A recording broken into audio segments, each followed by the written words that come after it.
Olá, eu sou o professor Ângelo Cortellazzo. Essa é a aula número 5 da disciplina Células e Tecidos do curso de licenciatura em Biologia da Univesp. O assunto de hoje é biomembrana. O que são biomembranas, na verdade?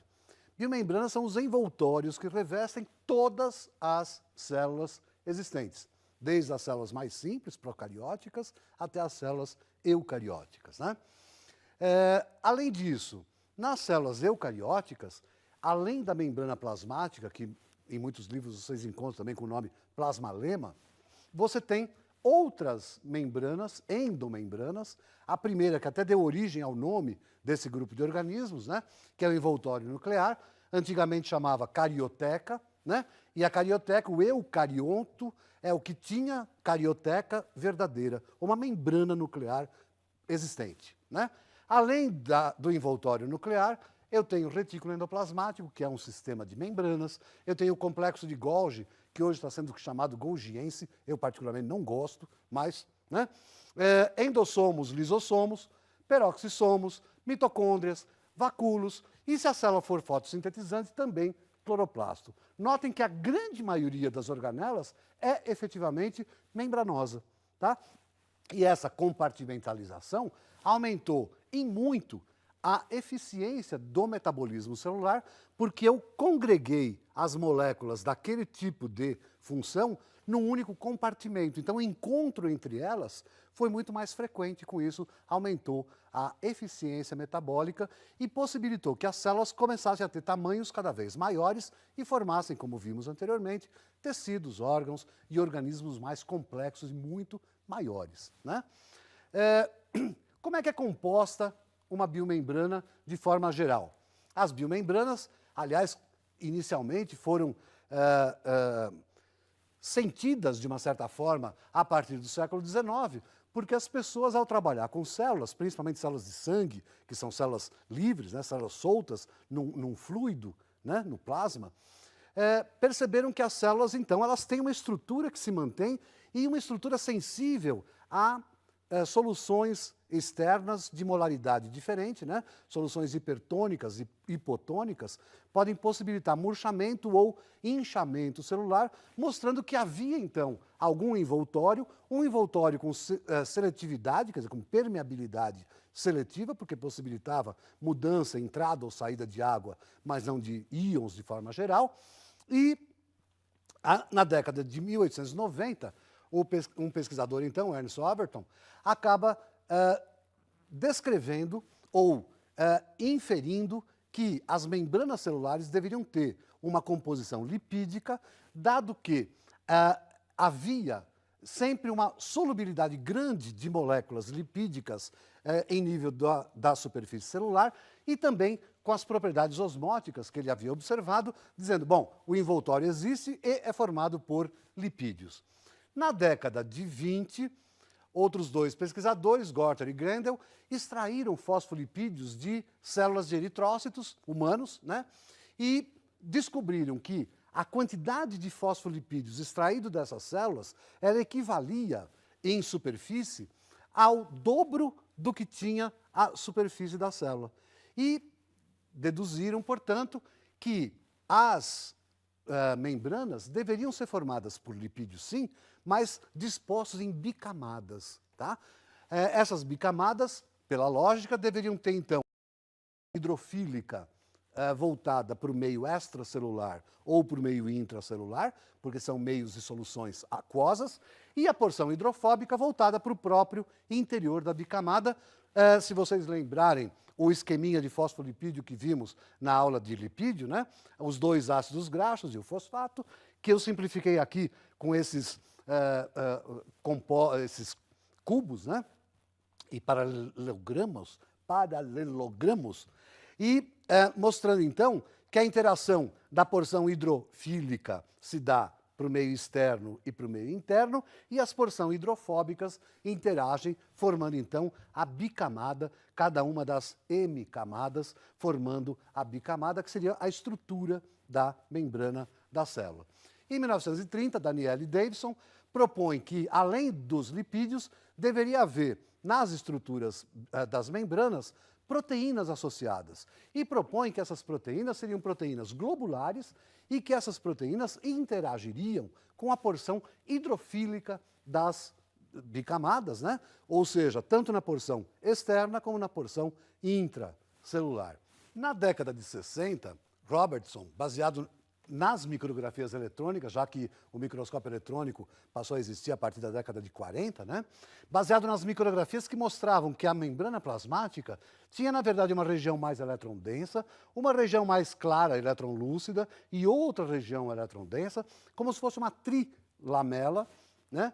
E, baseado nisso, ele ratifica o modelo de Danieli, dizendo o seguinte, olha, realmente tem a bicamada lipídica e proteínas nas porções hidrofílicas da membrana, justificando que essa região e essa ficariam mais elétron-densas e a região mais central mais elétron-lúcida ou menos elétron-densas. Esse modelo, então, da década de 60, persistiu aí por cerca de 10 anos, porque em 72, mais precisamente, Singer e Nicholson elaboram um modelo atualmente aceito, que é o modelo do mosaico fluido, que continua colocando a bicamada lipídica como a estrutura celular, mas muda um pouco a interação das proteínas com essa bicamada, formando uma estrutura em mosaico, quer dizer, proteínas que atravessariam a membrana inteira, a bicamada lipídica,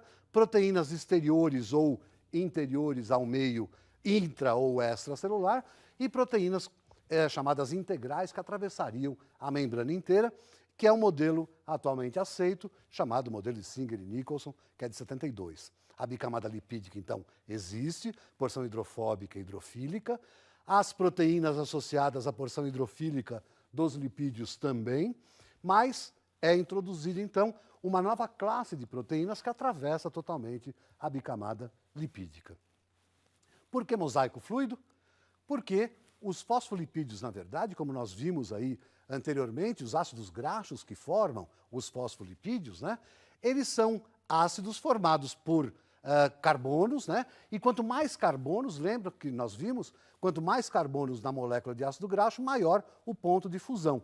Então, aqui eu coloquei o ácido esteárico, que tem 18 carbonos e é saturado, com ponto de fusão de 70 graus Celsius.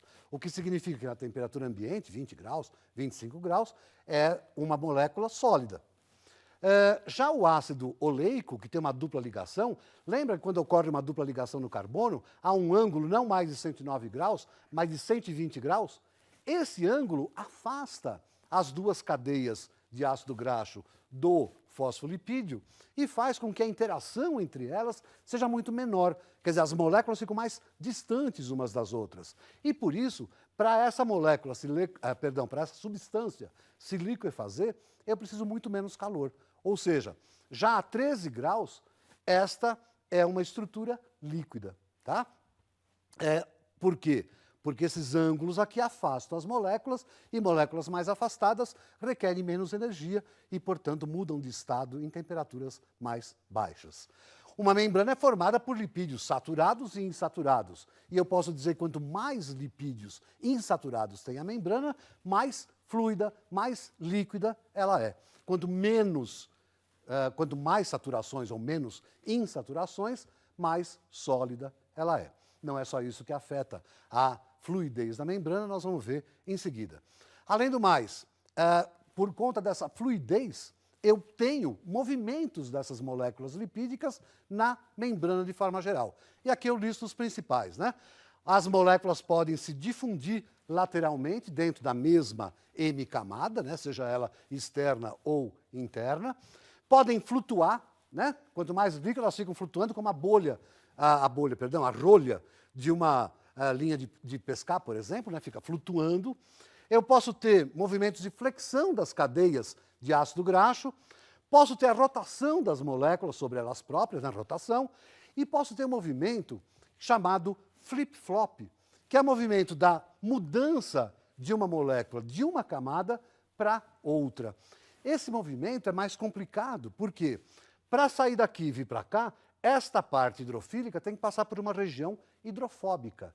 E, portanto, é mais complicado, isso não acontece naturalmente, precisa de uma proteína que auxilie nessa mudança, e essa proteína pertence a um grupo de enzimas chamado flipases, que tem uma região hidrofílica que possibilita que a cabeça hidrofílica seja direcionada para a membrana no lado oposto. Isso é muito importante porque a síntese das biomembranas ocorre sempre de um lado só.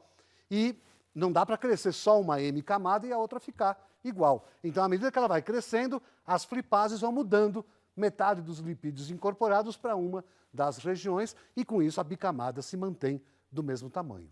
Tá? Além disso, eu tenho, então, que os fosfolipídios da membrana, o fosfato desses fosfolipídios, muitas vezes estão, aliás, a maioria das vezes está combinado com outras pequenas moléculas. E eu destaco 3 ou 4 aqui. Uma delas está muito na moda, porque faz parte, é a própria pílula anticâncer, né, que está causando polêmica aí no país nesse momento, que é a fosfatidil-etanolamina, né? Então, é uma etanolamina pendurada no fosfato, e o fosfato, obviamente, pertencendo à bicamada. Notem que a polaridade se mantém, aliás, até com carga elétrica, né, neutra, porque tem o próton a mais aqui na amina e o oxigênio do fosfato está desprotonado, mas a fosfatidil-etanolamina é muito comum na formação dos fosfolipídios de membrana. Uma outra molécula é a fosfatidil-trimetilamina, né, que é essa daqui, mas com 3 radicais metil aqui ao invés de hidrogênio, e essa molécula recebe o nome genérico de fosfatidilcolina. É muito comum em lipídios de reserva de vegetais, a soja, por exemplo. Tá? Também é comum a presença do aminoácido serina junto com o fosfato, formando fosfatidilserina. Lembra, aminoácido, porção amina, porção ácido carboxílico, e o grupo R da serina é esse aqui, tinha um OH que juntou aqui para formar água, sempre forma água, como a gente já viu. E, finalmente, derivado de açúcar, o inositol, que é uma molécula muito polar, apesar de não ser carregada eletricamente, que também se associa ao fosfato. Então, essas cabeças polares são, na verdade, um pouquinho mais complexas nas membranas celulares. Tá? Esse composto nós sintetizamos. Ele foi usado, né, como droga no tratamento de câncer, há polêmica sobre isso, e nesse momento existem, né, vários experimentos utilizando essa droga para verificar se elas efetivamente combatem alguns tipos de câncer ou não, para poder comercializá-las. Essa é a polêmica no momento, é essa moleculinha aqui que está sendo testada. Além dos fosfolipídios, eu tenho esfingolipídios, que são também moléculas anfipáticas, né, com um ácido graxo, só que ao invés de 2 ácidos graxos, tem uma esfingosina no lugar de um deles, daí o nome esfingolipídios. E o grupo polar pode ser um hidrogênio, pode ser uma fosfocolina, que é aquela molécula que nós vimos agora há pouco, ou trimetiletanolamina, né? E aí eu vou chamar de esfingomielina a molécula. Pode ter açúcar, galactose principalmente, e esses lipídios de membrana vão ser muito comuns quando glicolipídios vão ser muito comuns no sistema nervoso, daí o nome cerebrosídeos presentes aí no sistema nervoso central. Além disso, já vimos também colesterol, que é uma molécula anfipática, também faz parte das membranas e confere uma rigidez maior, porque tem uma estrutura mais rígida, uma estrutura fechada. Uma membrana rica em colesterol é bastante impermeável. Nós vamos ver que os neurônios são envolvidos por membrana que forma a bainha de mielina, e muito ricas em colesterol, e essa maior impermeabilidade facilita a propagação dos impulsos nervosos para a transmissão, né, das informações no sistema nervoso.